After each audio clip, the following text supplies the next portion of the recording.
Liberado. Beleza, galera. Então, hoje, nossa quarta aula do controle estatístico do processo. Veremos o fechamento da revisão dos conceitos básicos de estatística que nós iremos levar para a elaboração dos gráficos de controle, certo? O gráfico de variáveis, o gráfico de atributos. Lembrando que nós marcaremos uma aula presencial, tá, gente? A nossa turma não é grande, tá? Então, acredito que nós conseguiremos marcar essa aulinha para matar a saudade lá da faculdade, lá no laboratório, onde nós iremos desenvolver os dois gráficos, tá certo? Os dois gráficos. E lembrando que esta atividade presencial valerá a parte da nota, tá certo? Mas mais para frente a gente comunica, isso é só mais para a segunda prova. Vamos lá. Então, gente, hoje nós veremos a variabilidade de um processo. Tá? A gente vai falar de muitas coisas, mas no objetivo final da aula, a gente vai dar prioridade à curva ABC, certo? Que é uma ferramenta muito importante na área de gestão. Então, olha só. Então, quando a gente vai falar da variabilidade de um processo, gente, lembrando que semana que vem eu tiro as dúvidas das questões das atividades, tá? Várias ferramentas podem ser utilizadas para se identificar e analisar a variabilidade presente em processos de produção ou serviço. Porque a gente sempre, quando fala, só pensa em produção, esquece de quem trabalha com serviço. É preciso incorporar no seu segmento estas análises. Então, eu vou dar uma lidinha aqui que está meio desfocado, né? Então, eu tenho a parte da identificação do problema. Daiane, da área de qualidade, deve ter visto várias destas propriedades. Eu tenho o fluxograma, eu tenho a folha de verificação, eu tenho o nosso brainstorm, a famosa tempestade de ideias, certo? Temos técnica de grupo, né? Trabalhos em grupo. Aí no meio aí,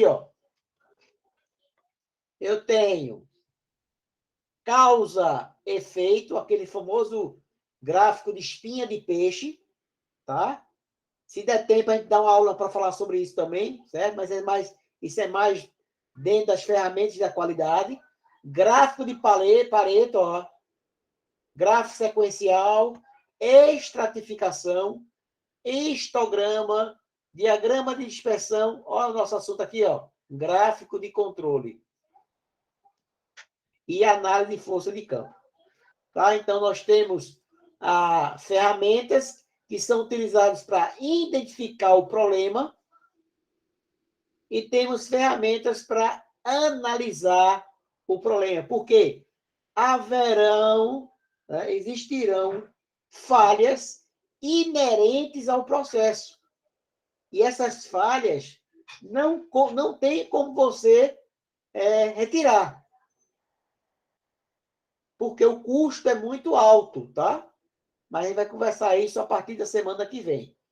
Então, dentro dessas ferramentas, inicialmente nós começamos com o fluxograma, que é exatamente a representação gráfica mostrando todas as fases do processo.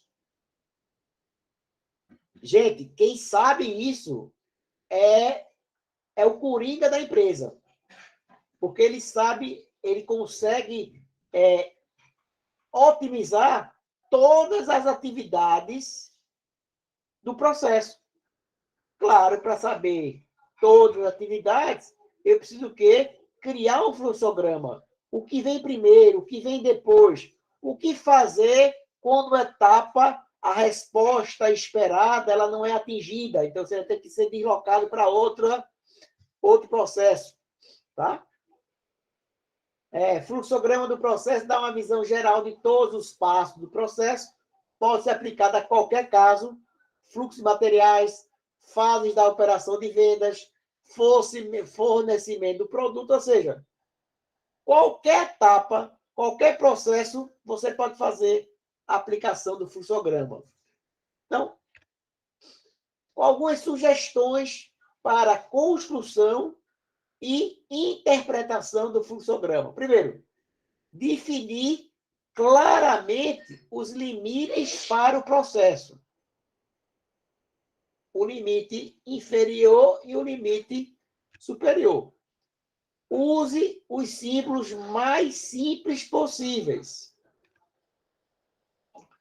Há normalmente só uma seta de saída de cada caixa de processo, para você ter um funil.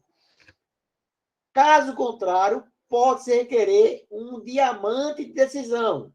Tá? Aí eu não vou entrar nesse método, porque isso vocês aprendem lá na parte de gestão de qualidade, né? A questão dos símbolos a serem utilizados no fluxograma. Por exemplo, eu tenho um exemplo aqui de um equipamento que não acende, o candeeiro. Então, vamos dar exemplo. Aí a primeira pergunta é feita aqui. A lâmpada está enroscada? Não. Qual é a sua ação? Enroscar a lâmpada. Sim. A lâmpada fundida? Não. Então, troca a lâmpada. Sim, comprar um novo candeeiro. Tá? Então, é mais ou menos, claro que é uma coisa bem simples, bem direta, só para a gente ter noção de que existe. Tem outro fluxograma aí, um pouquinho mais complexo. Ligar a TV. Aparece a imagem? Não. Se não, ela está ligada? O fio está ligado à tomada? Não. Conectar o fio. Apareceu a imagem? Não. Chamar assistência técnica. Tá? Então, o próprio manual de instruções do fabricante, ele já dá, né, no final do manual, as principais causas, né, os principais defeitos que podem aparecer e dá essas soluções que o próprio usuário pode fazer uma análise inicial para ver se ele consegue solucionar o problema. Um tutorial. Tá? Hoje em dia, você está querendo instalar um drive da impressora. Certo? Você não vai fazer nada disso. Você vai lá no Google e bota drive, né? Impressora tal, download. Né? Então, ele vai lá e baixa o drive. Né? Mas a ideia do fluxograma é mostrar exatamente o roteiro. Certo? Um manual. Né? Por exemplo, alguém que trabalha em call center e liga para oferecer um serviço, né? Se a pessoa lê, você usa celular, você prefere, né? Usar celular ou usar internet fixa, né? Aí, dependendo da resposta dela, ela tem outro rol de perguntas que ela vai descrever. Né? O cara quer cancelar a assinatura. Não, senhora, eu vou transferir a senhora para outro setor.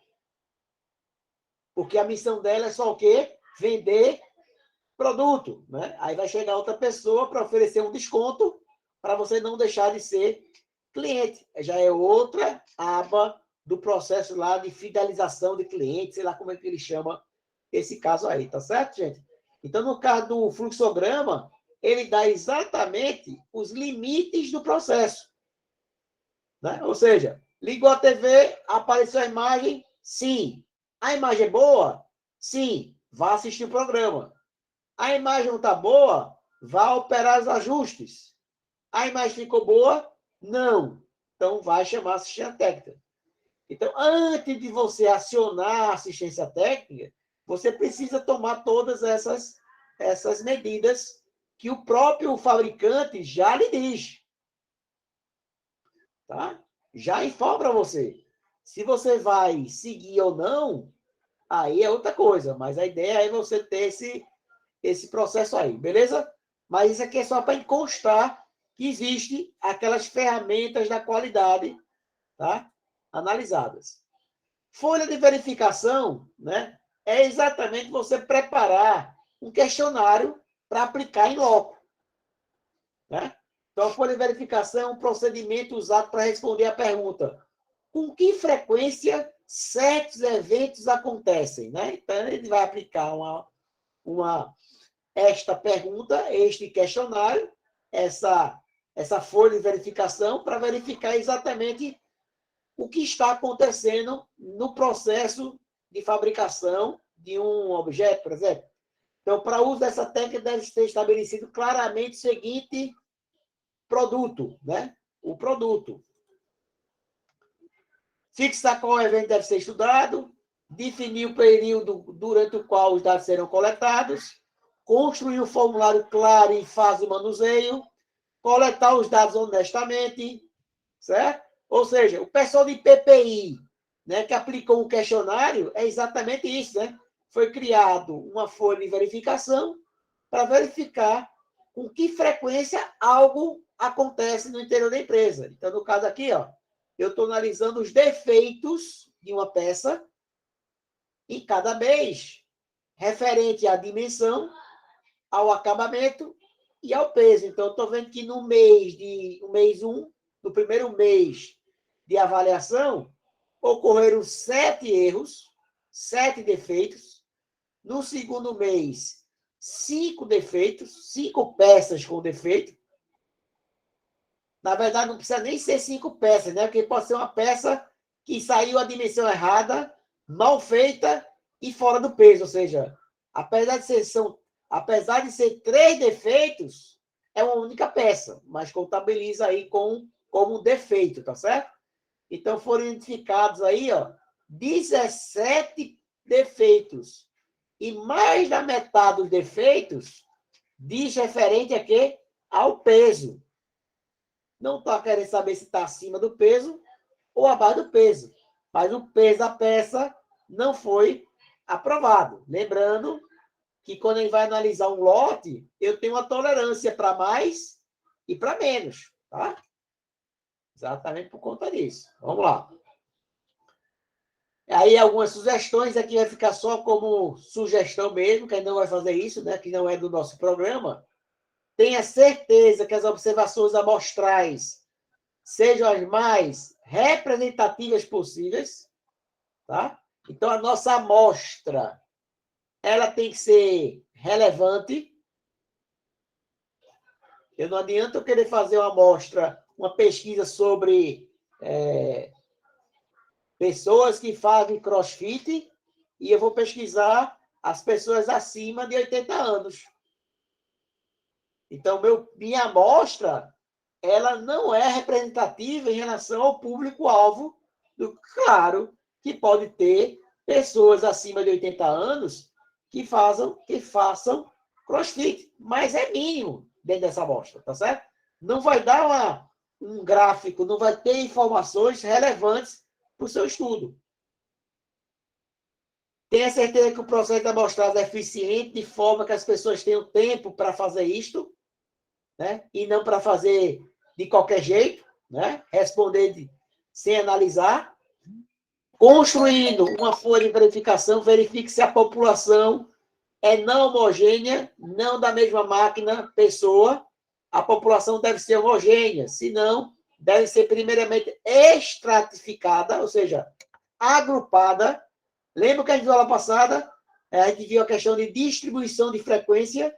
Eu peguei uma grande amostra heterogênea e criei classes homogêneas para poder analisar com que frequência certas coisas acontecem. Isso é que chama de estratificação. É você agrupar uma amostra em pequenos grupos mais homogêneos, a fim de formar grupos homogêneos. Brainstorm, né? Brainstorm, semestre passado, né? Eu fiz online. Eu não sei qual foi a disciplina que eu ensinei, lecionei, mas a gente fez um brainstorm online, tá? E foi massa. A gente vai fazer esse semestre também, certo? A gente vai fazer o seguinte, vai ser... Aí tem poucos alunos, dá para fazer uma reunião só. A gente vai delegar, aí vai dar... Eu vou propor um problema que a empresa está passando. Ô, Poliana, não foi não na turma de vocês, não? Foi, professor, foi. Foi O de uma negócio xícara, não da foi? caneca, não foi da Foi, caneca? isso, Pronto, isso. pronto, exatamente. Aí vai ter que mudar, porque já tem gente sabendo o que é. Mas o problema é que vem na hora, né? Então, na ideia lá, era Ei, professor, Fala, Lúcio.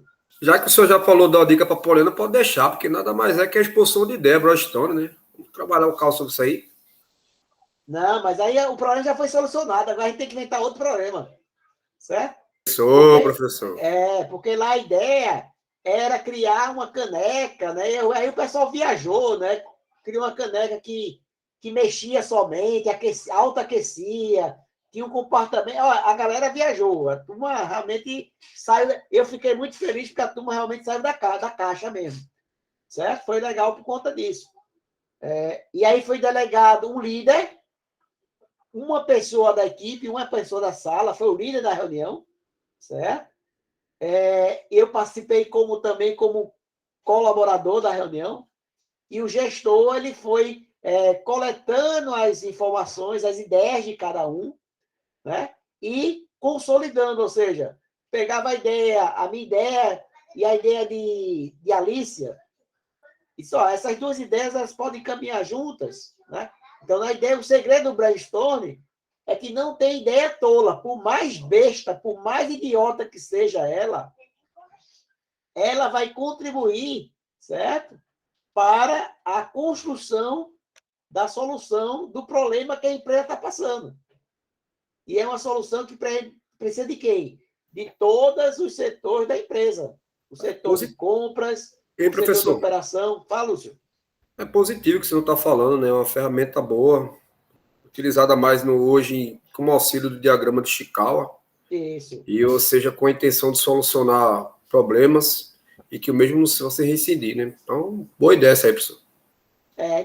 O pessoal gostou, fez muito, participou legal. Então, eu vou aplicar vocês também, certo? Até para dar uma aliviada em vocês também, na nota, tá? Porque quanto mais atividade a gente fizer, alivia mais o peso da nota da prova, tá? Então, ó, quando a gente fala em brainstorm, eu tenho dois tipos. Eu tenho o estruturado, né? Cada pessoa do grupo dá sua ideia em cada rodada, ou passa até que chegue a sua próxima vez.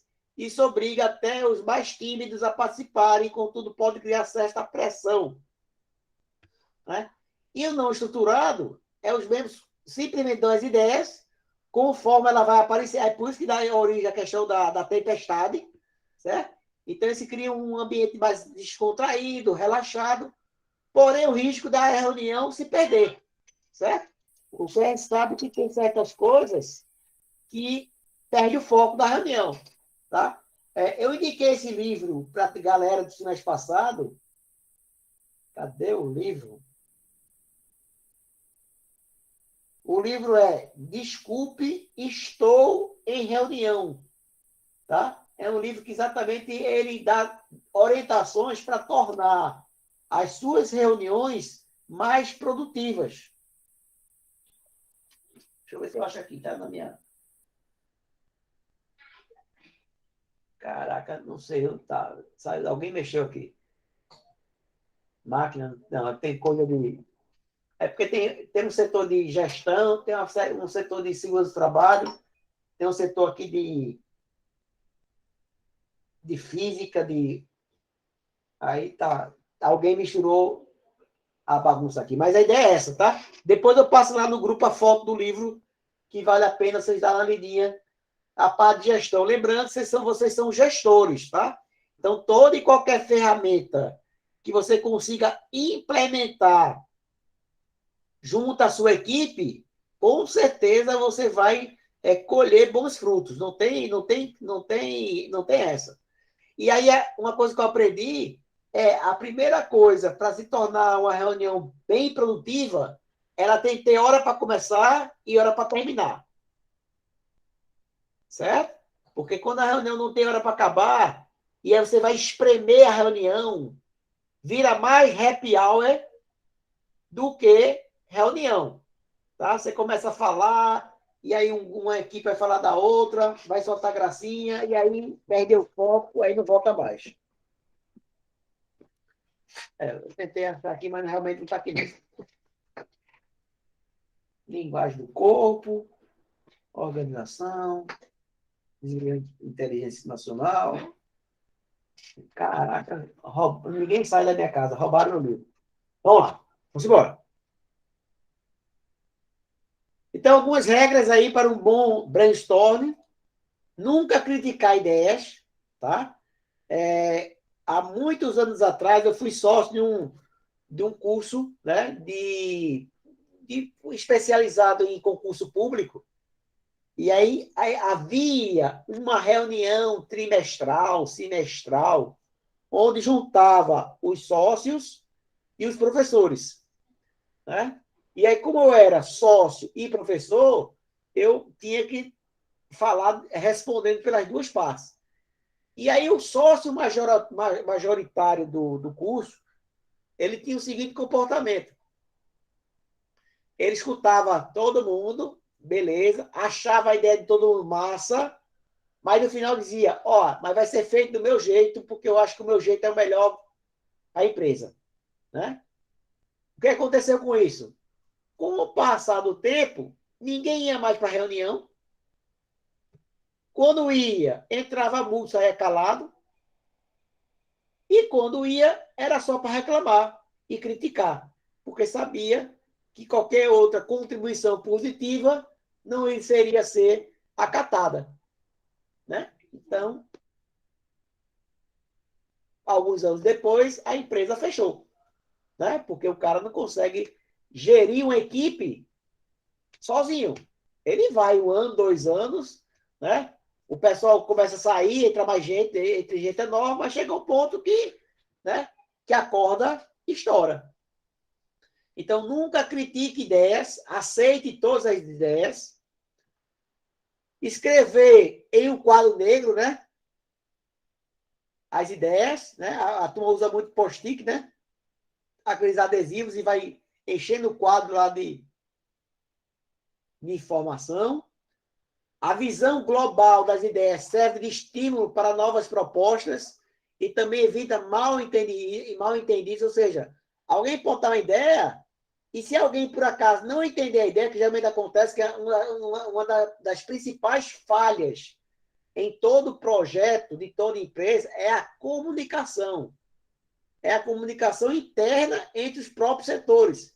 Eu não sei se vocês já notaram que, às vezes, tem certas empresas que quando o cara vai tratar com o cliente, às vezes acontece, imagina o cara é um vendedor de uma loja e o cliente chega lá sabendo que está tendo uma promoção de uma televisão, está sendo vendida pela metade do preço. E o vendedor da loja não tem esse panfleto de divulgação. A empresa encaminhou por e-mail direto para o cliente e o cliente pegou e levou para a loja. E aí o coitado do cliente, do vendedor, não estou sabendo disso aqui, vai daí, eu vou ligar, não sei para onde. Aí o cliente, espera aí, vocês trabalham na minha empresa? Porque eu não trabalho na empresa, estou sabendo como é que você está dentro da empresa, não sabe.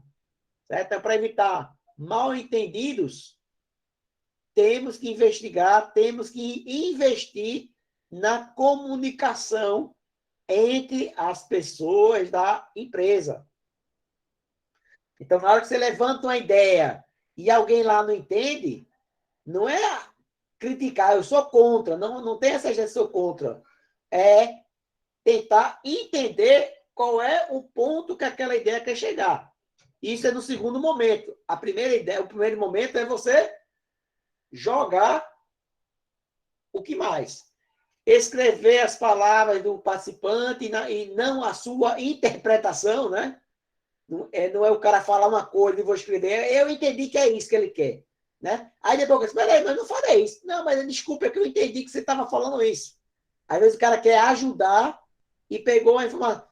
A primeira ideia, a informação tem que ver crua mesmo, né? Bruta. E aí o grupo, com a experiência de cada um, ele vai modelar e vai chegar numa solução, né, para cada um. Fazer um brainstorm rápido de 5 a 15 minutos. É coisa rápida. Certo? Primeiro, a nossa raça, né, a raça humana, ela não consegue se concentrar por mais do que 20 minutos no mesmo tema. Tá? Então, não consegue. E agora, depois da pandemia, depois do online, aí que a Caísa abaixou para 15. Para 15.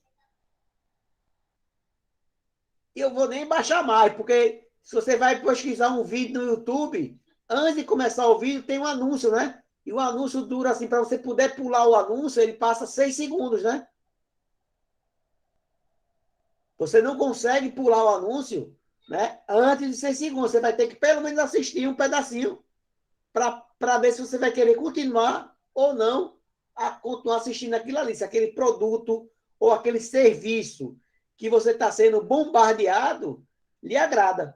Certo? Isso é no YouTube, é no Instagram, no Facebook, e aonde você for, tem essa chuva de consumo, né? Consuma, compre, você precisa, né? Eu tenho a solução do seu problema, você vai ficar rico em 48 horas, certo? Então veja que tudo ele começa com essa chamada. Dizem que quando você vai vender uma ideia, você tem 3 minutos, né?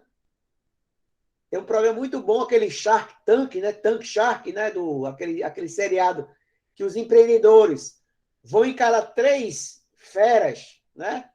Do mercado, e ele quer saber, ele vai investir lá 300, 500 mil reais, e ele vai comprar a ideia em 3 minutos de conversa. Tá? Não é 3 minutos para saber se você vai colocar o papel dobrado ou não. É se o cara vai colocar dinheiro ou não na sua empresa. Então, você tem 20 minutos para desenvolver um brainstorm, ou seja, coletar a contribuição dos funcionários, consolidar a informação e apresentar o pensamento, né, da maioria, que a partir de ser a maioria, ela passa a ser o pensamento do grupo. Tá? Porque não adianta você estar na empresa e a equipe multidisciplinar chega numa conclusão e uma parte que não era a favor, né, ou não era simpático à ideia, quer o quê? Quer começar a jogar contra. Né? É o que acontece muito na empresa. Né? Mas se fosse do meu jeito, é melhor. Gente, é o jeito que o conjunto escolheu. Tá? É garantia que vai dar certo? Não. Tá? Mas a probabilidade de ocorrer erros é menor. Histograma, né? Para a gente poder entrar na aula de hoje. O histograma ele dá informações gerais sobre a distribuição de onde vieram as observações. Então, o histograma é praticamente o mesmo método para obter o histograma é para obter a curva ABC. Então, a forma padrão é assimétrica, existe somente um pico. O histograma também dá uma ideia da dispersão dos dados.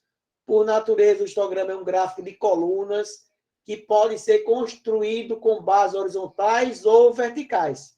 Ou seja, é pegar aquelas informações de frequência que a gente fez na aula passada e transformar isso em barras. Somente, tá? Mas deixa isso lá para a estatística e lá para a gestão de qualidade.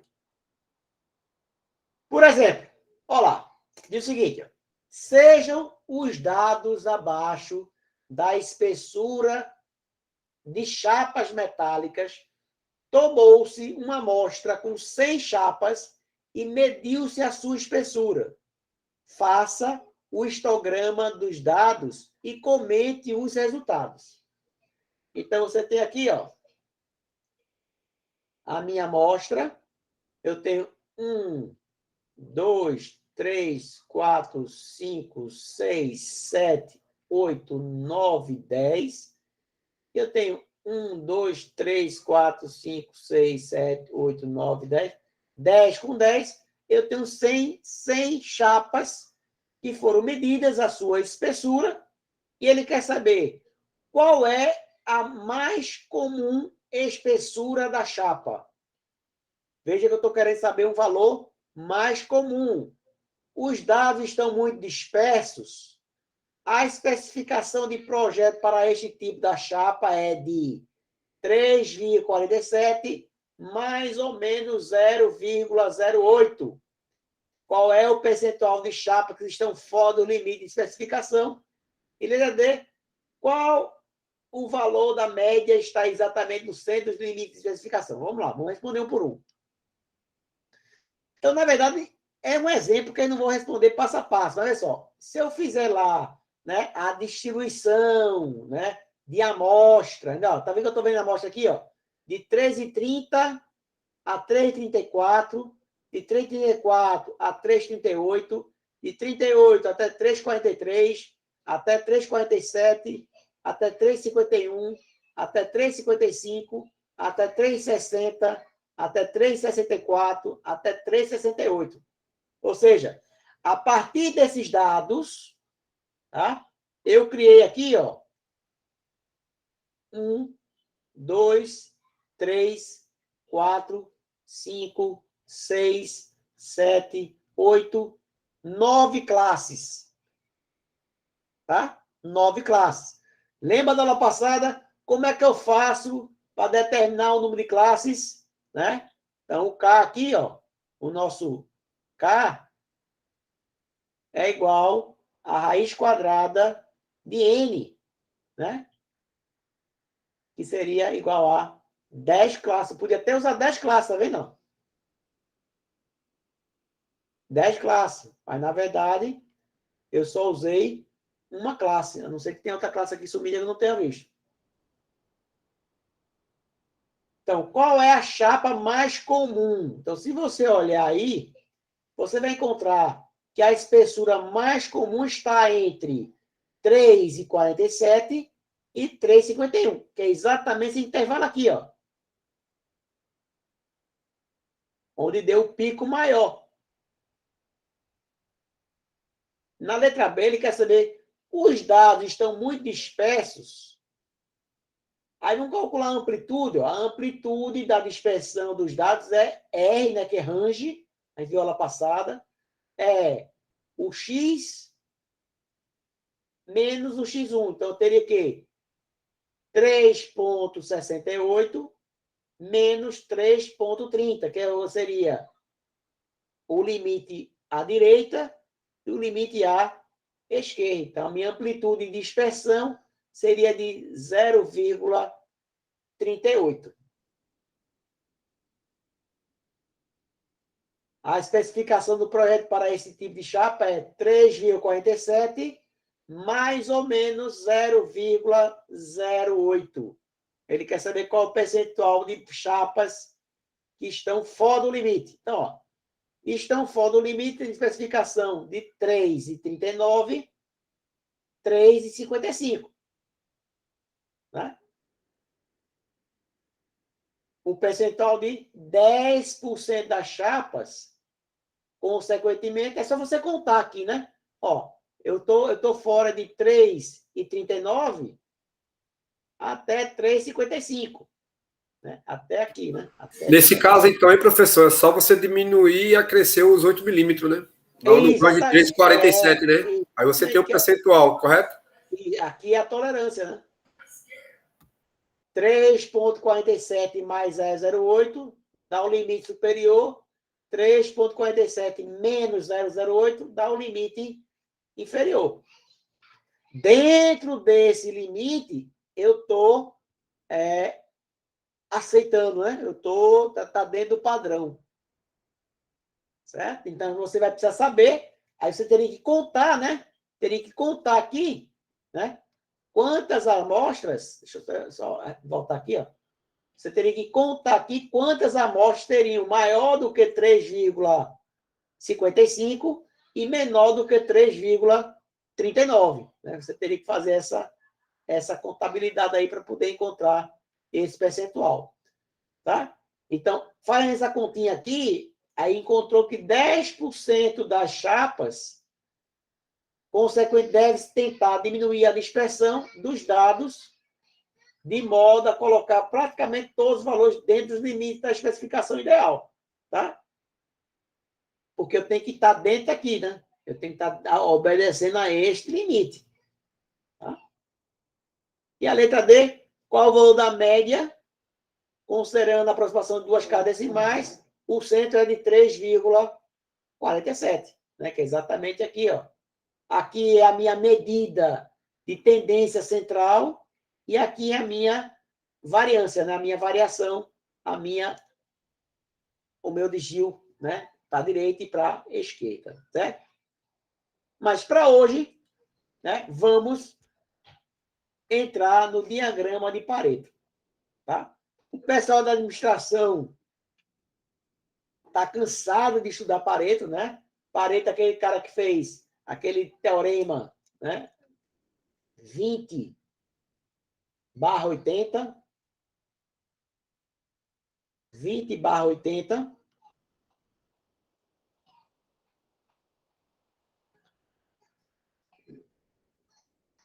20/80, certo?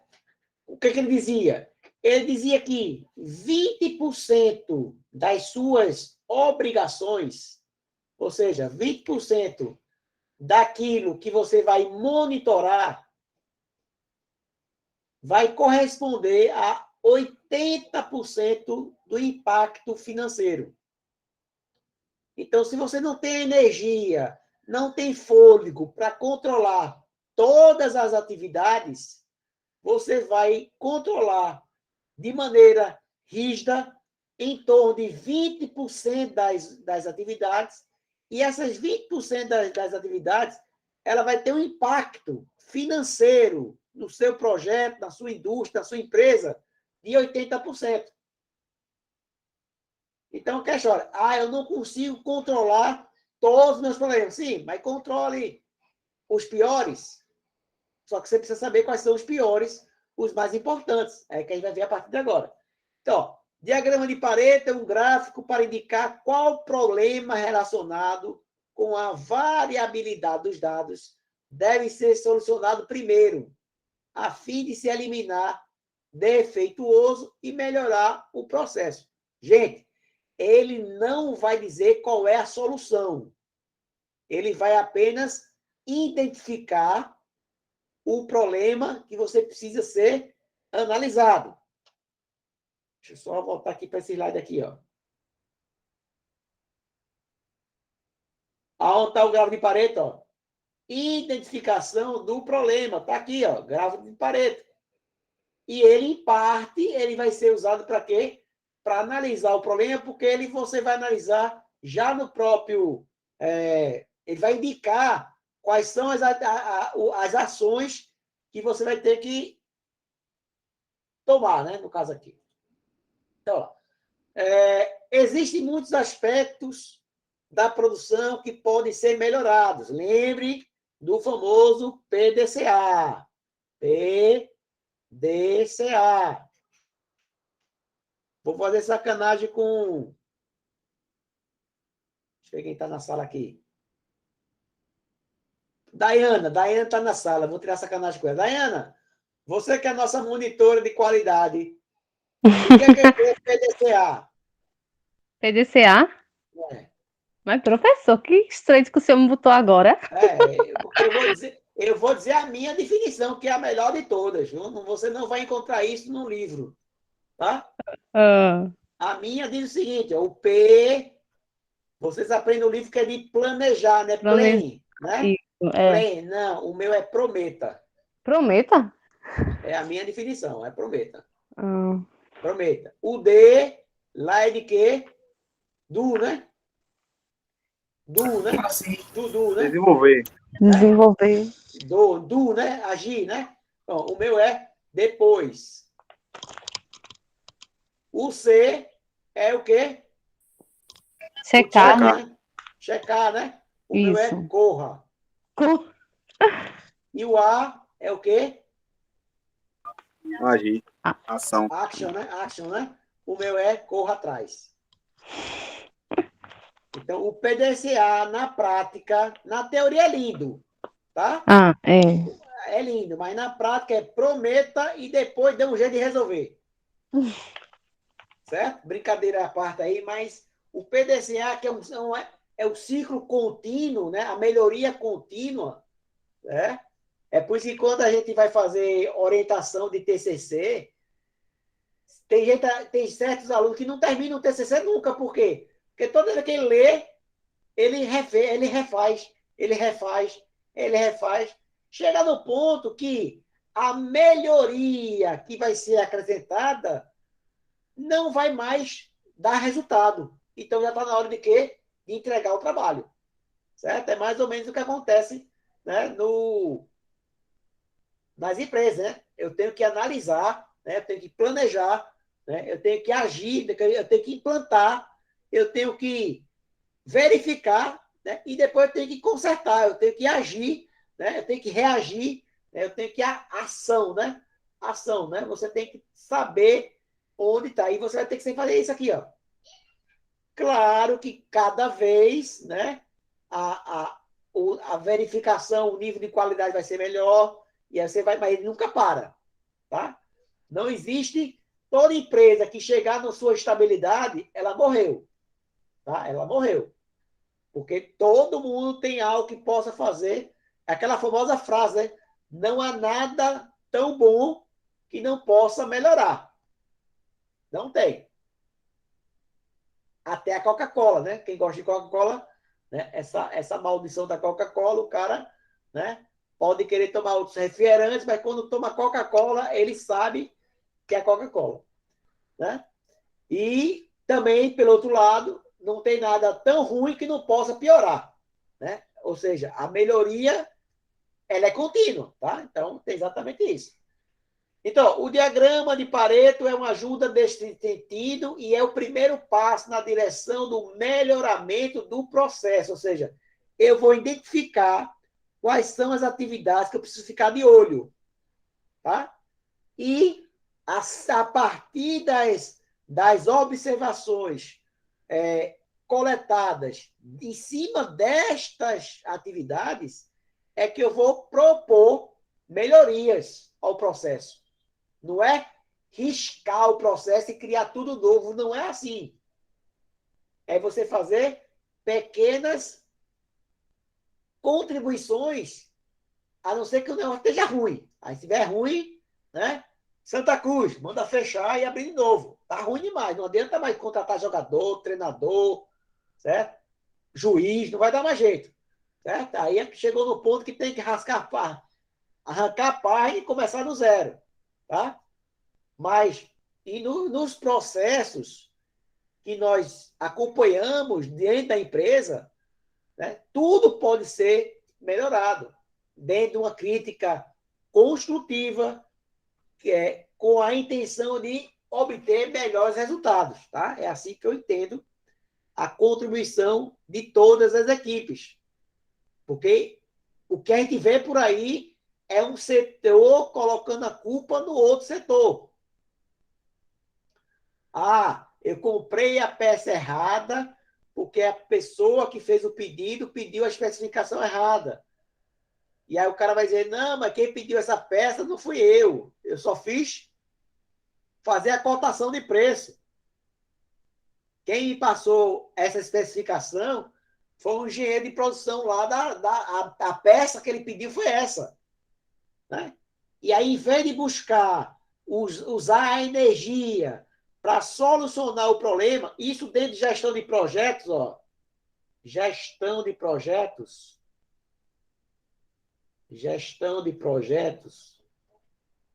isso a gente chama de lições aprendidas. Ou seja, tudo que acontece de errado, a gente precisa tirar algo bom para que não aconteça mais. Tá? Então, quando você vai ser líder de uma equipe, a primeira coisa que você tem que deixar claro lá é que você não está fazendo caça às bruxas. Você não está procurando culpados. né? Apesar que tem certas empresas que é só aquele bode expiatório, né?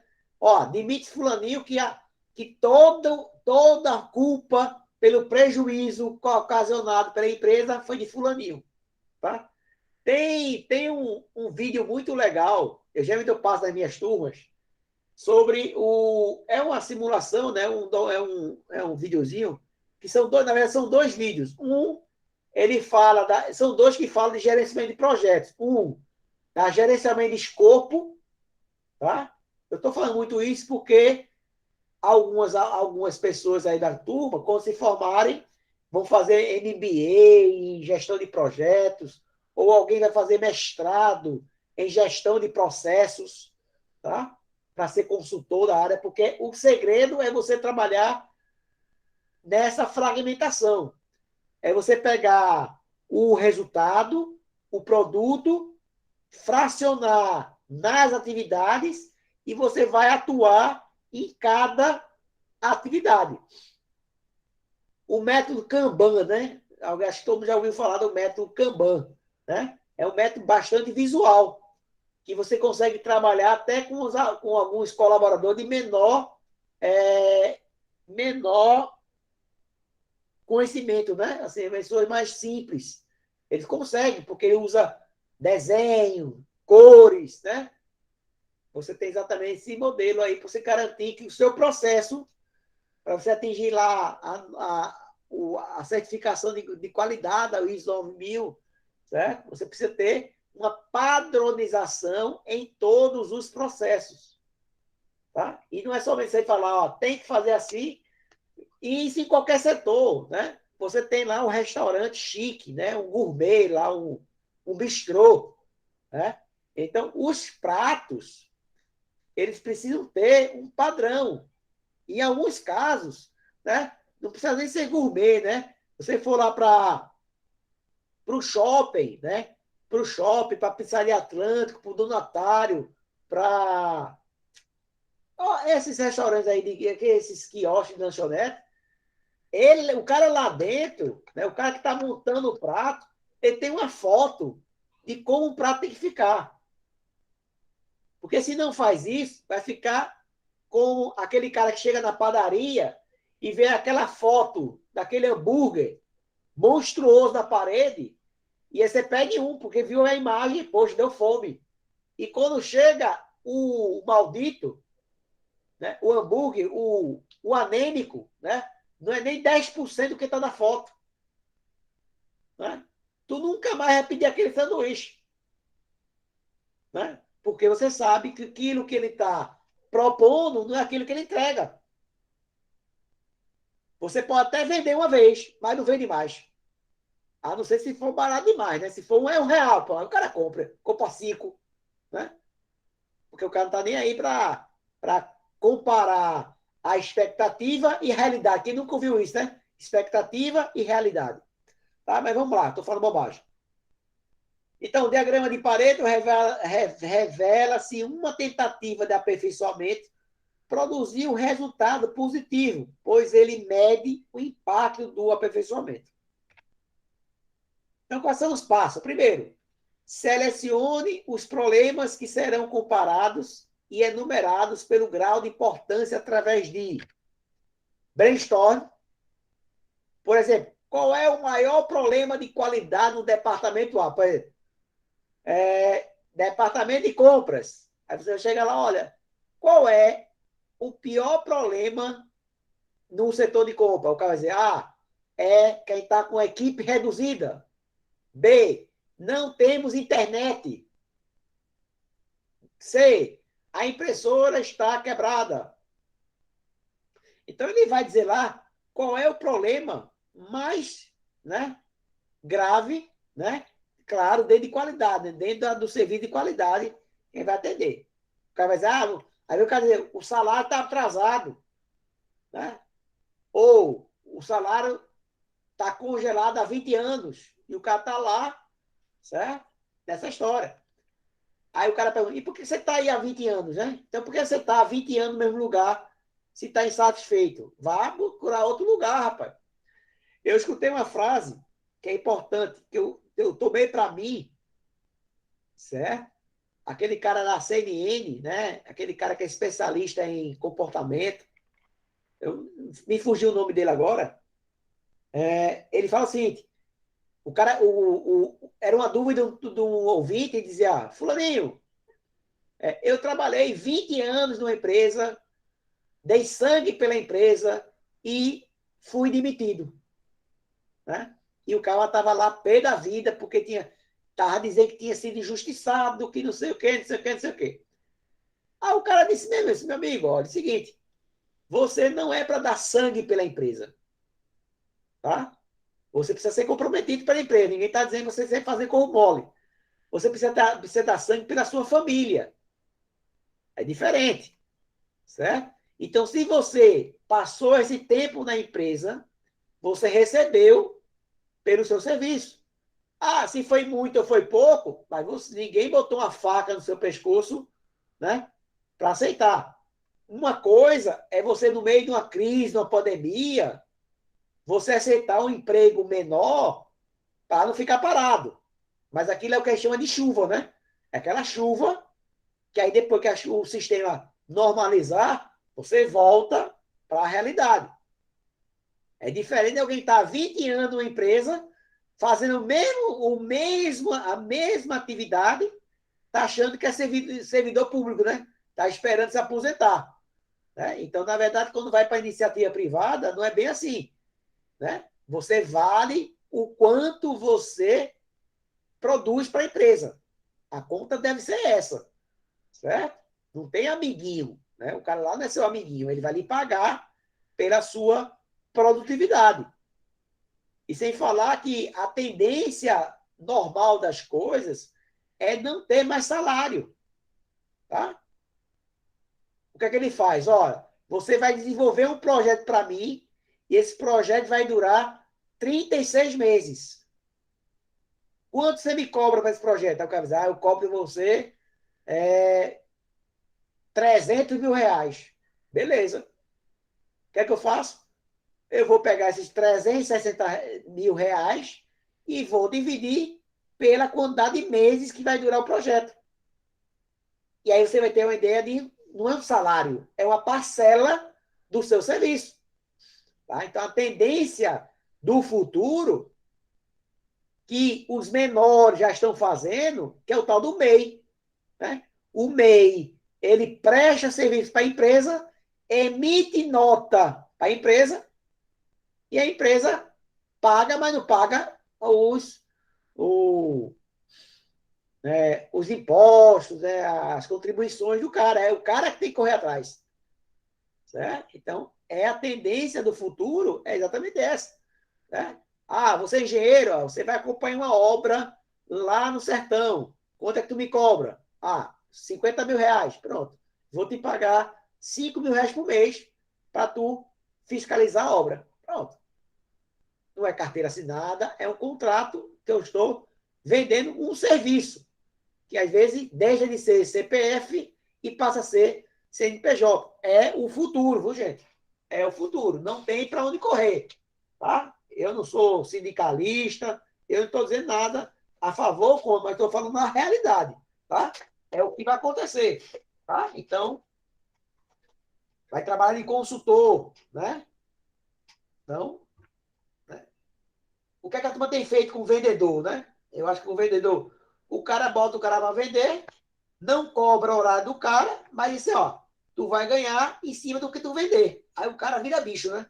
Bota a faca nos dentes e trabalha para vender, porque ele sabe quanto mais vender, mais ele ganha. Certo?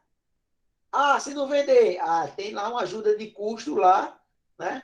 Para o cara não passar fome, mas a ideia é o cara vender, senão o cara fica acostumado se eu não vender nada esse mês, o meu salário está garantido. Tá? É aquela história de gestão, lá vai a nova definição da cenourinha. Né? A gente sempre está acostumado, né, a trabalhar com a cenourinha como produtividade. Ó, vamos fechar essa produção aí que a gente vai ganhar um extra.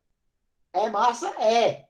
Mas tem que ter aquela cenourinha que vai atrás do cara, né, para o cara também ficar ligado, né, não ficar conformado. Tá? É claro que tem que buscar o equilíbrio. Né? Tem que buscar o equilíbrio, mas vamos lá. Então, os problemas serão comparados e enumerados pelo grau de importância através do brainstorm. Cada setor vai dizer qual é a sua dificuldade. Né? Na verdade, ele nem fala problema, né? Aí fala quais são as dificuldades encontradas, certo? Use dados existentes, por exemplo, olha o relatório de qualidade do MEI do departamento, parta encontrar as áreas de problema, né? Ou seja, se você não tiver conhecimento da situação, por isso que o gestor, né, o gerente de projetos, certo?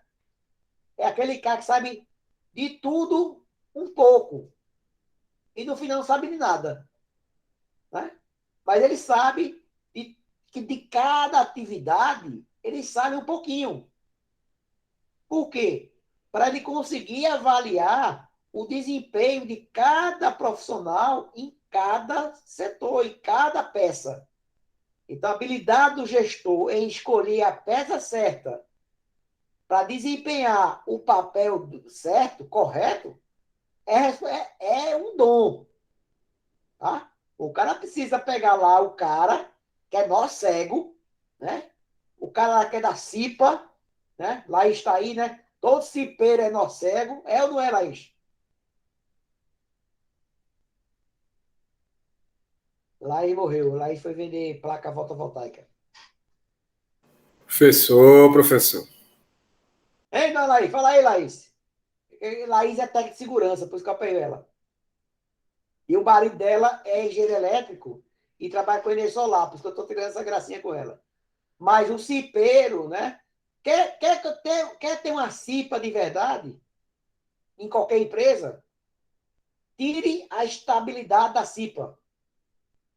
Só vai quem quer. Ah, não vai ninguém. Ah, paciência. Aí o senhor acabou, professor.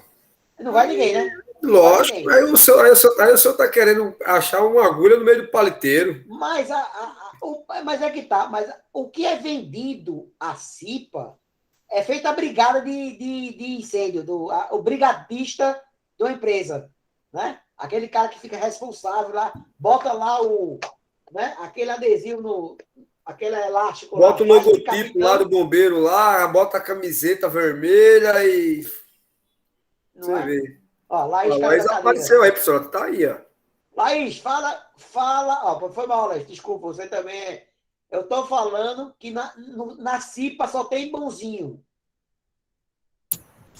Na verdade, a maioria das CIPA é com aquele funcionário, né, que tem medo de demissão, aí quer um pouquinho de estabilidade, aí acaba se candidatando. Infelizmente. A ideia da CIPA é massa. O problema é que a pessoa concorre à vaga de cipeiro não pela contribuição que ela vai levar aos amigos, e sim pela estabilidade. Né? Mas, professor, tem algumas empresas que estão mudando essa filosofia, né? Graças a Deus. Ou seja, algum recurso humano já entendeu como é que de fato e faz com que o que acontece. Porque geralmente o presidente da comissão é sempre o indicado e nunca pode ser sim o eleito, né? Certo. Ou seja, faz algumas diretrizes, cria algumas normas, algum tipo de uma patrulha, ou seja, pelo menos para dizer assim, pô, tu é um cipeiro. Aí criam agora uma pergunta que eu faço, que acho que Laís está aí no grupo, que é segurança. Quem vai responder Entendeu o que acontece? Laís, tem algumas regras que o cipeiro ele tem que ser feita. Quando ele não faz, a restrição dele perder o mandato. Isso é verídico? Não, Lúcio. As atividades, elas são distribuídas de acordo com... Tem um procedimento, né, que a gente segue de acordo com a norma e tem os procedimentos internos também da empresa. Pelo menos lá onde eu trabalho, tem um procedimento para inspeções da CIPA, onde ele verifica tanto condições inseguras dentro do posto de trabalho, não só dele, como de outros colaboradores, e também a questão de comportamento inseguro dos funcionários, né, onde o foco maior é a questão do comportamento para que a gente não chegue a uma fatalidade. Nesse caso, então, Laís, o que acontece? Só perguntei porque o que acontece? Tem uma diretriz lá que a respeito são as participações de reuniões, né? Que parece que vocês têm algumas reuniões que não pode ficar ausente, e lá também criou umas diretrizes de auditoria de inspeções, entendeu? Ou seja, e além disso, criou tipo de um gráfico de acompanhamento. Agora sim, é que nem eu estou te falando, né? Ou seja, os RH estão começando a afrouxar mais um pouco nesse sentido aí, entendeu? Para sair do comodotismo por parte de alguns eleitos da CIPA, entendeu? Por isso que eu perguntei isso a você. Beleza. Isso aqui, ó, é a nossa NR5, certo? Isso aí está em 5 páginas. É porque, na verdade, assim, você vê da página 56 a 61. Aí tem lá, né, o quadrozinho da CIPA, né, que vai dizer a quantidade de funcionários, não sei o que, certo? Mas isso aí, o que vale, né, é que a história. O exemplo, pessoal, tem que vir de cima. Quando a empresa valoriza o funcionário, muda o pensamento do funcionário, tá certo? Então, infelizmente, né, a maioria dos casos, o cara vai só por conta do interesse, porque ele sabe que está ali hoje, não sabe que não tem estabilidade, não sabe o dia de amanhã, certo? Então, é por isso que não é culpa do cara, né? É o meio que fez do cara assim, tá? Não estou concordando, né? Mas eu sou a favor de se acabar a estabilidade, porque quem quiser faz, né? Claro que somente isso não dá, né? Aí não vai dar ninguém, né? Ninguém vai. Ninguém vai fazer por amor, né? Não vai fazer por amor. Pelo menos na CIPA, da empresa que eu trabalho, só tem uma colaboradora que se candidata e fica pedindo o voto que é para manter a estabilidade, porque ela sabe que o gerente está querendo demitir ela, mas não consegue por conta da CIPA. Exatamente. Não, agora, olha só. Mas, aí, nesse ponto, é um lado a ser analisado. O pior é aquele funcionário nó cego, tá? O nó cego, né? Porque quando é um funcionário que trabalha certinho, aí tudo bem. Mas pior é aquele cara, né? Que é o cavador de greve, o que faz todo o barulho, né? E tá lá na CIPA, porque ninguém vai mexer comigo. Certo? Esse lado que eu não concordo. Mas isso aí vai vir misturar coisa que deixa eu lá. Olha lá. Selecione o padrão de comparação. Por exemplo, custo, frequência, né? Selecione o período de tempo a ser estudado. Por exemplo, 8 horas, 5 dias, 4 semanas. Junte dados necessários para cada categoria. Por exemplo, defeito A acontece X vezes. Nos últimos 6 meses. Tá vendo que eu tenho, ó, a categoria, o defeito, eu tenho a frequência e tenho o período. E eu tenho o custo também, né? Quanto é que custou. Então, compara a frequência. Defeito A ocorre 75 vezes, defeito B ocorre 105 vezes e o defeito C ocorre 35 vezes. Ou o defeito A custou 750 anualmente e defeito B custa 535 anualmente. Então, lista as categorias da esquerda para a direita, no eixo horizontal, em ordem decrescente de frequência, tá? Ou seja, você tem que colocar do item de maior importância para o item de menor importância. Por isso que os 20% vai estar logo no comecinho. Acima de cada classificação ou categoria, desenhe um retângulo cuja altura deve representar a frequência ou custo da classificação. E vai fazer isso, tá? Não se preocupe, estou só dando o roteiro. Aí eu tenho um exemplo aqui, ó. A tabela a seguir dá o número de defeitos que ocorrem em determinado processo. As causas dos defeitos foram identificadas e tentou-se melhorar o processo. A tabela mostra os números antes do aperfeiçoamento e depois do aperfeiçoamento.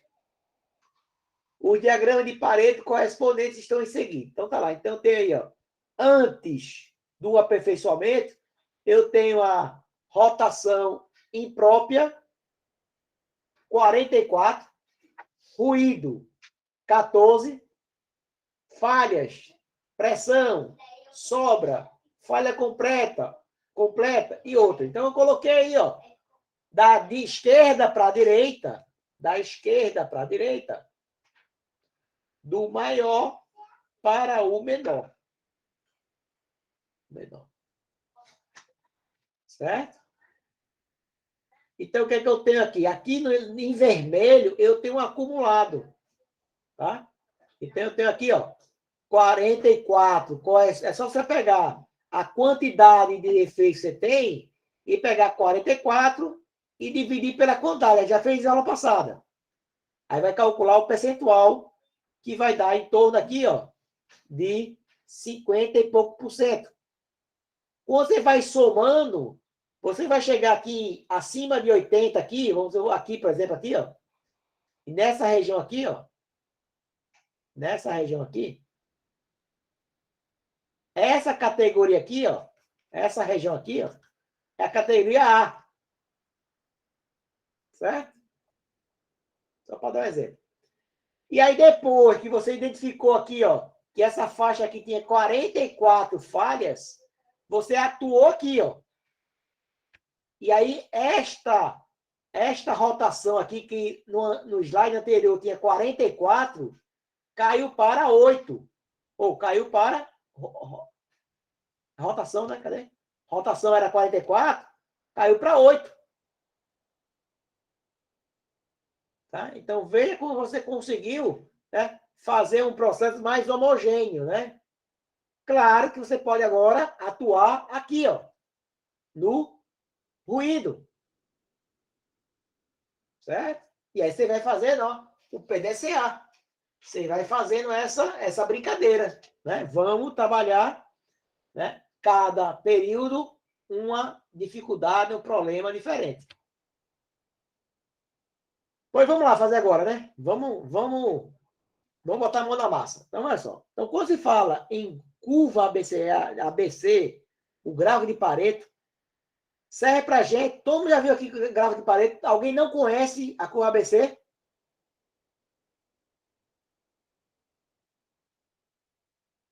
Não precisa nem dizer sim, é só levantar a mão aí e eu sigo aqui, ou então eu escrevo no chat. Porque assim, eu estou andando um pouco rápido, porque isso é tipo de revisão, tá? Por isso eu não estou dando tantos detalhes, né? Passo a passo, tá? Mas eu estou... esse exemplo aqui vai ser uma boa referência. Pronto. Vamos lá. A lista que não está lembrando, mas olha, é algo que você vai precisar usar por resto da sua vida. Por exemplo, quando eu fiscalizava obras da Caixa Econômica, certo? E aí a gente recebia a planilha da obra, que a planilha tinha mais de 2.000 itens, vamos dar exemplo, 2.000 itens. E a empresa que era a contratada para executar o serviço, apresentava uma proposta de um aditivo financeiro da obra de não sei quantos R$1.000. E aí você tem um tempo para responder. Certo? Não vai dar tempo para você responder cada item, medir cada item, não vai dar tempo. O que é que você faz? Você faz a curva ABC e pega os itens de maior impacto. E aí esses itens não, aí você mede rigorosamente. Porque o risco de dar erro no final, caso aconteça, acontece com um percentual lá embaixo. Certo? Então, a função da curva ABC é gerencial também. Tá? Então, quem trabalha com licitação, né, ele entra com os preços da categoria ABC cheio. Cheio. E da categoria BC, ele bota o preço lá embaixo. Porque sabe que aquilo ali, ó, não tem nenhum impacto no grosso. Tá? Então, quando você tem lá uma obra que custa, sei lá, R$1 milhão,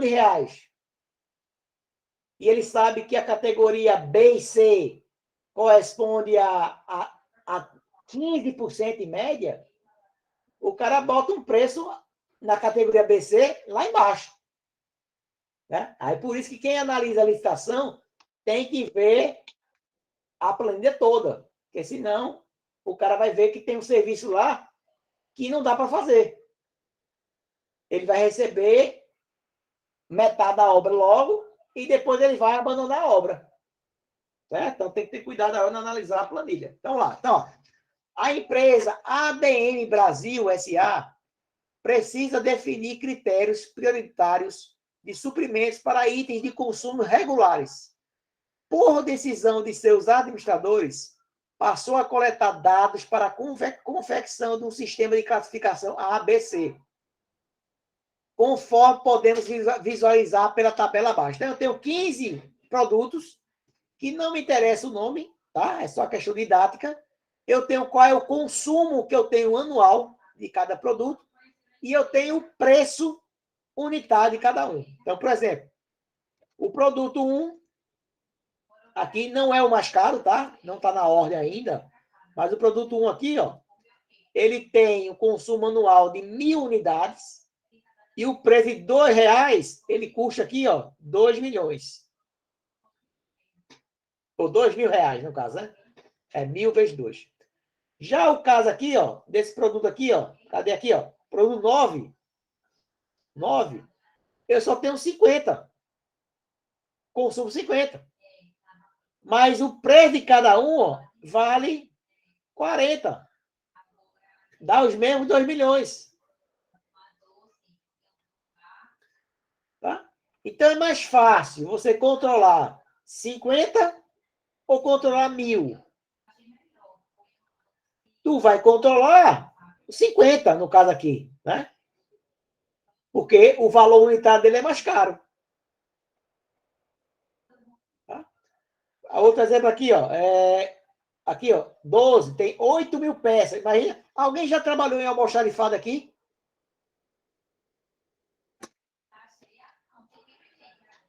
Ah, beleza, né? Veja que o antigo almoxarifado, em comparação com o moderno parece um supermercado, né? Porque tudo lá separado por baias, por gavetas, às vezes com um código de barras, né? O cara, todo elemento que saia já é auditado. Então, o setor de compras já sabe que tem que comprar tal peça, porque já está lá no seu sisteminha. Este é o almoxarifado do hoje, né? Não é aquele, né? O cara falou, ó, tem prego? Agora, tem. Espera aí, vou lá procurar. E procura. É esse prego aqui? Não, eu quero um prego maior. Espera aí que eu vou lá procurar.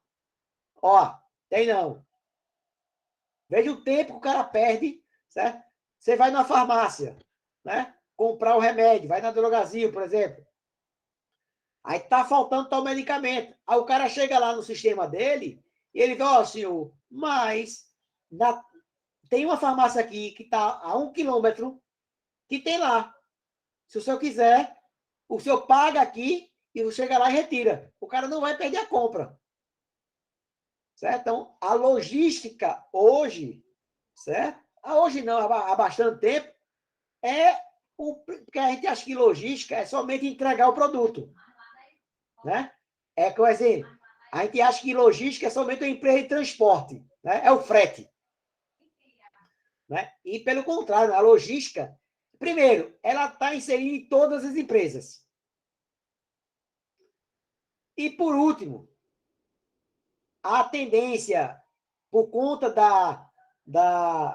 das normativas, da legislação, tem a famosa, que eu vou escrever aqui, ó, logística reversa. Então, a Boticário, quando chega lá e bota na frente da loja dela uma caixa e bota lá o slogan, olhe, vamos cuidar da natureza, né? Traga de volta a sua embalagem vazia, né? Não é porque ela é boazinha, não. É porque ela é obrigada a dar destino final a tudo que ela produz. Certo? Então, não tem almoço grátis, vamos dizer assim. Né?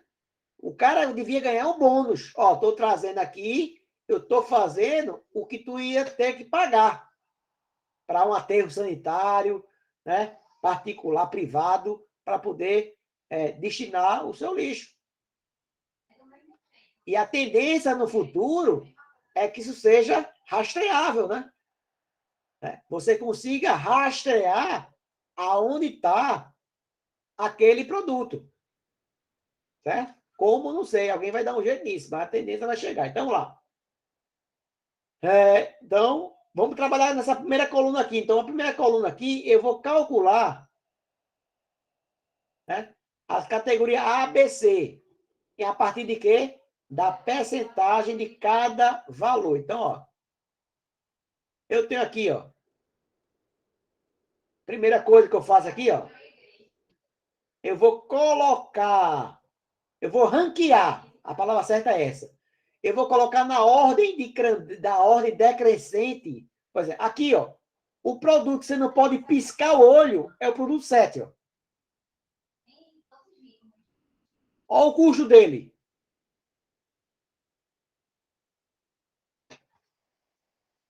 Olha o custo dele.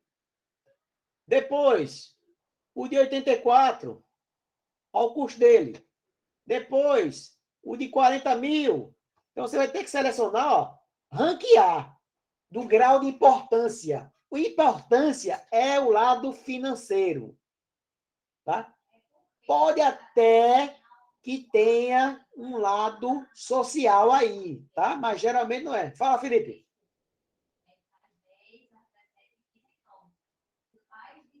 Nada não, professor, sem querer aqui. Beleza. Então, acontece. Então, a primeira etapa é ranquear, né, os produtos a serem monitorados de maior importância. Por exemplo, vamos dar um exemplo. Você foi contratado para fazer, pintar 200 casas, certo? Mas tem uma casa lá no meio que é da filha do prefeito, né? Então, nessa casa, bicho, tu não vai poder fazer besteira. Não é que você não vai poder fazer nas outras, tá certo?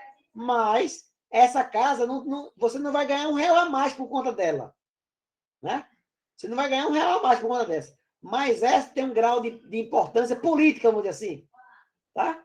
A importância política, mas aqui a gente não está analisando isso, tá? Então, no nosso caso, o que eu faço? Eu vou ranquear numa ordem decrescente da maior contribuição para a menor contribuição. Se você tivesse no Excel, o Excel faz isso para você. O Excel, ele coloca na ordem, tanto na ordem crescente como na ordem decrescente.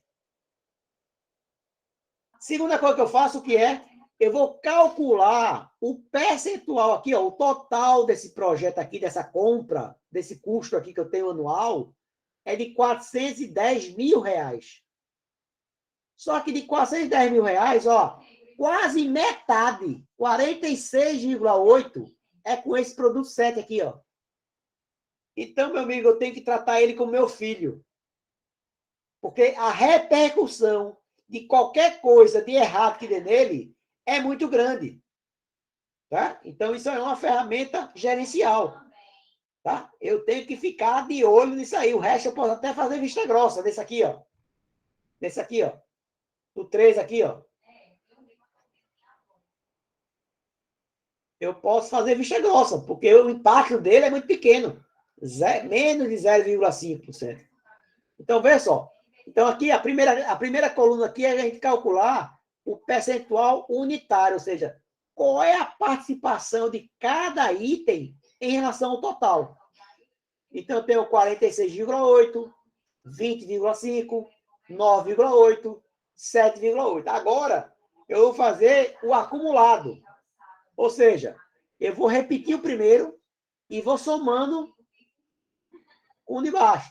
Então, ó, 20,46,8 mais 20,5 vai dar quanto? 67,3.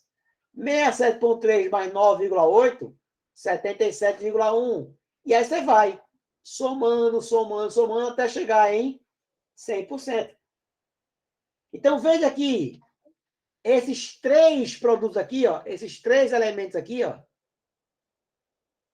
eles correspondem aproximadamente a 80% do total, 77%. Eu podia falar, ó, que esses 3 produtos aqui, ó, eu vou elencar como categoria A.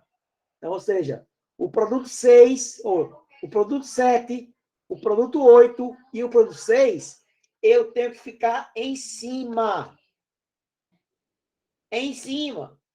Se é um serviço, se eu sei que esse serviço, se ele atrasar, vai comprometer todo o meu projeto, eu tenho que ficar em cima dessas atividades. É a mesma coisa, tá? Então, tanto ele pode impactar financeiramente e quanto ao prazo. Quando eu falo prazo, porque às vezes, aí fala o prazo, e às vezes o prazo gera multa contratual. Se não entregar a obra em tantos meses, a planta da indústria. Vê, já pensasse um Carrefour? Vai construir um Carrefour no Cabo. E aí a meta do cara é inaugurar o Carrefour em dezembro para pegar as vendas do final de ano, que é garantido. E aí, por alguma falha no planejamento da obra, o cara não consegue terminar a obra em dezembro, só vai conseguir terminar a obra em janeiro. O cara diz, rapaz, não adianta mais, porque a minha missão era já tirar parte do investimento em dezembro, em janeiro já não vai ter o mesmo impacto. E aí ele bota lá na cláusula que o atraso sem justificativa vai gerar uma multa diária. Tá? Pois a construtora deveria pagar o aluguel de quem não entrega a obra, quem compra na planta e não entrega no prazo, sem motivo. Tá? Entendeu? Então, aqui eu tenho a categoria A, né? A categoria A, ela vai até 80%. Até a categoria B, ela vai de 80% até 95%. E a C, ela vai de 95% até 100%. Então, ó, aqui eu teria a categoria B, ó. E aqui a categoria C. Esse pedaço aqui está pintado de vermelho aqui.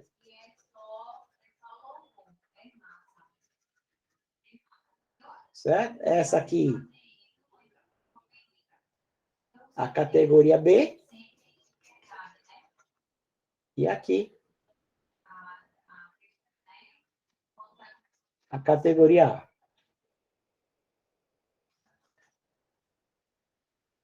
Então, veja que o gráfico ABC, ele vai lhe dar um norte. Ele não vai dizer o que é para fazer. Ele vai dizer que, olha, você precisa gerenciar com mais cuidado esses aqui. Estes daqui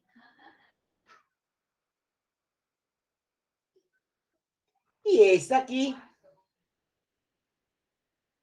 Gente, já quem, por favor, não digam sim, porque a aula está sendo gravada. Mas quem nunca aqui na adolescência pegou lá um bombom lá na antiga loja americana, né? Porque antigamente, na loja americana, os bombons não vinham em saco, não, bicho. Era tudo aberto assim. Né? Aberto mesmo. Aberto mesmo. Hoje em dia, se você for na fila lá das compras, se você der bobeira, tá lá uma caixa de todinho aberta, um Danap tomado, né? O cara vai tomando e vai jogando ali, né?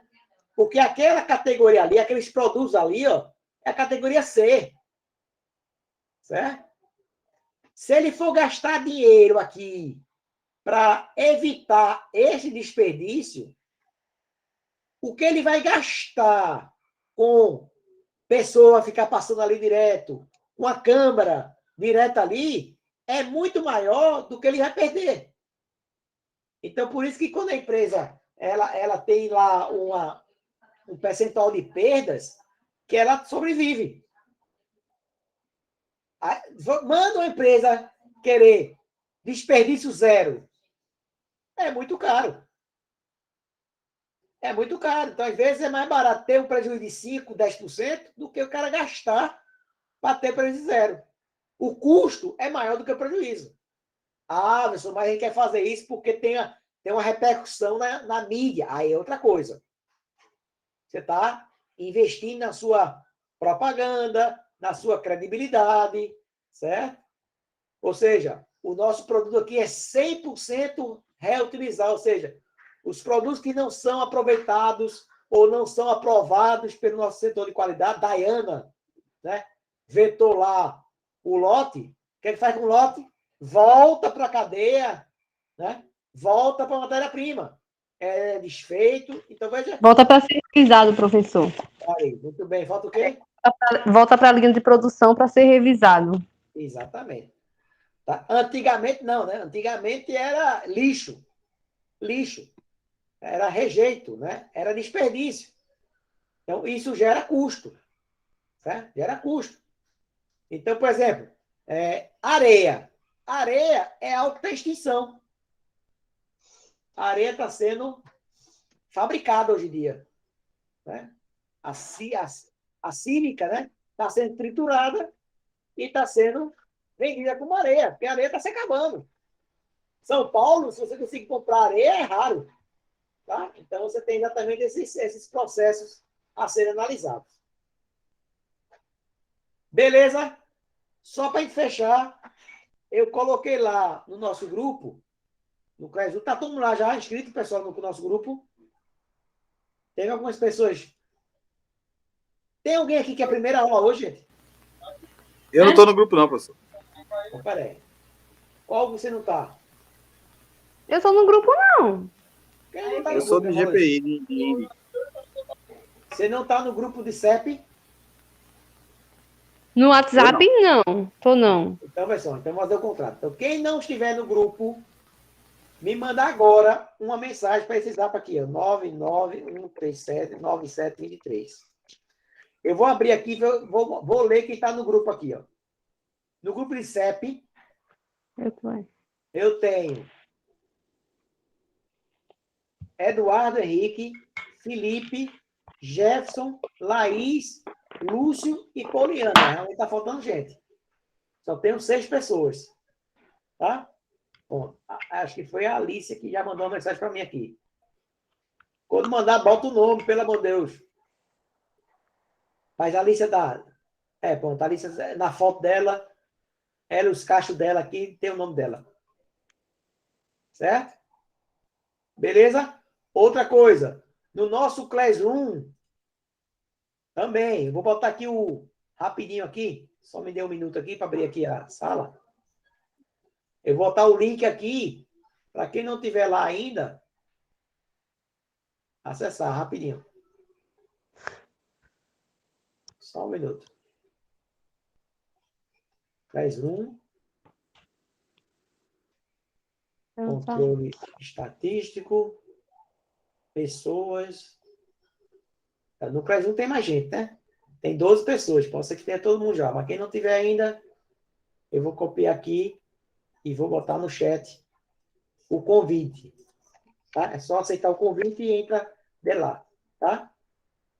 Aí, já que eu estou aqui, eu vou lá e vou mostrar a atividade para vocês de hoje.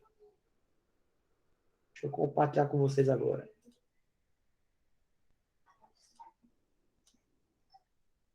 Cadê aqui? Vamos tá. A nossa comunidade. A nossa comunidade, cadê? Bota atividades, tá? Eu tenho aqui a matéria complementar. Eita, eu vou até colocar um videozinho, viu? Que eu baixei no YouTube, de média, mediana. Vou colocar aqui. Aqui o que é? Excel. Não, foi aquela atividade que ele fez. Aquele Excel que a gente fez, tá? Aqui nós temos toda... Quem está chegando hoje, ó. Atividade de 1, 2, 3... Ali com a quarta, essa aqui, ó. São 2 questões, tá? São 2 questões, ó. Uma é essa aqui, ó. Através de uma sondagem efetuada, conclui-se que as atividades das razões apontadas para a devolução de peças elabora o respectivo diagrama de Pareto, tá? O diagrama de Pareto. Em cima dessa aqui. E a outra também é a mesma coisa, só que aqui, ó, é frequência e custo. Aí tem que fazer aquela tabela de custo total. Tem que multiplicar 30 por 15, porque o que interessa não é a frequência, não é o custo unitário, é o custo total para cada defeito. Tá? E aí você vai criar a tabelinha de Pareto A, B, C. Lembrando, Pareto, ou a categoria A até 80, né? Acima de 70, 80 já está bom. A categoria B, ela vai de 80 a 95, 90, certo? E a categoria C, ela vai de 90, 95 até 100%. Aí você vai criar exatamente esta tabelinha.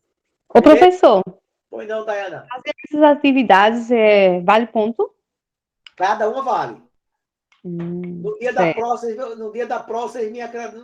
vocês me agradecem. Certo, tá Certo? bom. Por quê? Porque, por exemplo, as atividades... Por exemplo, deixa eu abrir aqui que fica fácil. Ó. Por exemplo, atividade 1 aqui, ó. Essa atividade aqui, ó. Poxa, eu botei até errado, não é isso aqui não. Não era nem para ter colocado isso aqui, ó. É porque a atividade 1 é só essa aqui, né? Aqui, cadê? Aqui, ó. A atividade foi uma. Essa aqui não conta, essa aqui foi beijo. Você nem quer ver, não era para estar nem aqui. Ah, porque é slide, calma. Atividade aqui, ó. Atividade 1, Na verdade, a aula 1 não é nem essa, né? Mas tudo bem. Essa já foi essa já foi na aula 2 já, professor. Pronto, aqui. Ah, não. Aqui, pronto, aqui, ó. Essa questão aqui, ó, foi questão de prova. Da prova de vocês. Tá? Essa questão 1 foi uma questão de prova. A questão 2 foi uma questão de prova. Certo? Então, a prova tinha 4 questões, é uma prova grande. Então, vocês já estão fazendo a prova de pedacinho. Quando chegar no dia da prova, é somente 2 atividades para a gente fechar, para obter a nota, tá? As aulas gravadas estão aqui, ó, para quem está chegando hoje, ó. As 3 aulas já estão gravadas, já estão aqui, certo?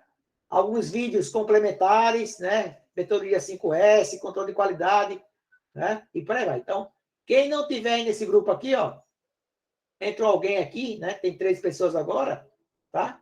Você vai ter acesso a esse material. Também esse material vai estar lá disponível no portal, tá? Mas aqui fica mais fácil, você não precisa entrar, aqui já fica direto. Beleza?